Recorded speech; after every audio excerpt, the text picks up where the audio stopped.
The Magnum Research Desert Eagle by KWC. The Magnum Research Desert Eagle Airsoft Handgun. This has been by far my favorite airsoft gun that I have owned to date. I purchased it off e-bike for $120. It can range anywhere from 100 to 150 depending on where you get it, what you get with it. So this is a full auto CO2 blowback handgun. The box does list the statistics, such as 460 FPS with .12 BBs. Well, I'm not going to use those. 358 FPS with .2s. I'm still going to use .25, so we're probably going to be around the 320s, but we'll chrono it later. 55-yard maximum range. It's about 150 feet. That should be more than enough for a handgun. The magazine holds 21 rounds. The gun weighs 2.5 pounds. It's 10.5 inches long, and the hop-up is on the inner barrel. Overall, I like the markings on the box. It's not anything too special, but I do like to keep it because I love the gun. Anyway, inside the box, we're looking at a foam fitting case and some product information, as well as your warranty. I've already taken care of that. Here is the magazine speed loader. We'll get to that in a second. I keep some silicone oil at the gun to keep it nice and clean. And then inside the foam fit, we do have the Magnum Research Desert Eagle. Set the box aside. So the first thing you notice is definitely the weight. This is not light. However, it does feel pretty balanced. So it's not something where you're going to be running around aiming down the entire time. We'll take out the magazine here. The select fire is ambidextrous, so I'm in safe.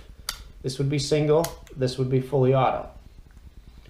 When you cock the gun, slide it back. There's not too much resistance on it, it's a nice slide.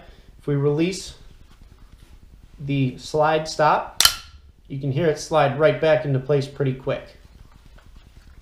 When you pull the trigger, the hammer slides back as if to disengage the magazine. The top of the barrel does have mounts for a scope. I have not yet put one on, but I've seen pictures of Desert Eagles with scopes, and it can get pretty ridiculous. As for disassembly, there's a button on this side. You push this button. On the opposite side, there's a switch. You switch that. When it's in the down position, the barrel will slide right out of there. I do not want to get into a disassembly video because it will take a little bit of time, but it's nothing too difficult. The magazine, this would be your 21 round magazine. As you can see, the CO2 fits in the side. It is an Allen key to screw it on, so you will need to keep one of those on your vest with you. When you slide the mag in, it will click into place. It does not wobble too much, and it still has a quick release on the magazine release on the left side. The extended magazine holds over 40 rounds. It's still a pretty good fit, no wobble. And I do have CO2 in this cartridge, so I'll show you the blowback. Nice clean blowback there, and it will lock into place when it's out of BBs. Drop the magazine, we'll put her back on safe.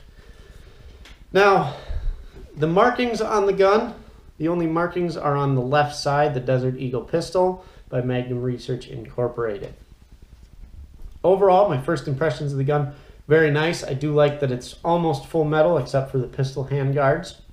The iron sights, they're not too bad. They're not exactly anything special, but on a full auto handgun, you're not going to be using extremely long range anyway. So the next step, I will take this outside. We'll pop off a couple shots, dump a magazine or two, let you guys see what let you guys take a look and see what it can do for itself. Typically to test fire, I would be outside. However, it's 20 degrees out and about 40-mile-an-hour winds. So we'll be test firing inside with the KWC Magnum Research Deagle.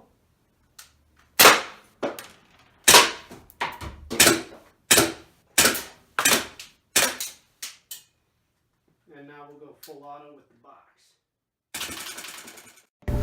You can see that the KWC Desert Eagle is pretty accurate, as I did not miss the targets. When chronoing with .25s, we have an average of about 320. My low was 314, the high was 322. When going full auto, you'll have a range or a rate of fire of over 850 rounds per minute. As for some final thoughts, first thing I'd like to mention is with .25s, we were hitting at about 320 FPS per shot on the chronograph, which isn't too bad.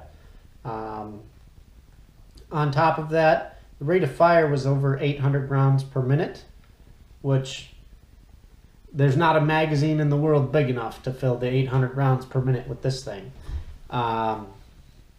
Overall, not bad.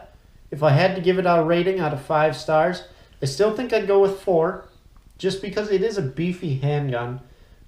It does not have the typical rails on the top, so mounting accessories is going to be a little difficult. I did throw in a picture of a scope on top of it. Unfortunately, the only scope I had was for my Barrett, so it does look a little bit ridiculous. Overall, 4 out of 5 stars. That said, again, it is still my favorite airsoft gun that I own.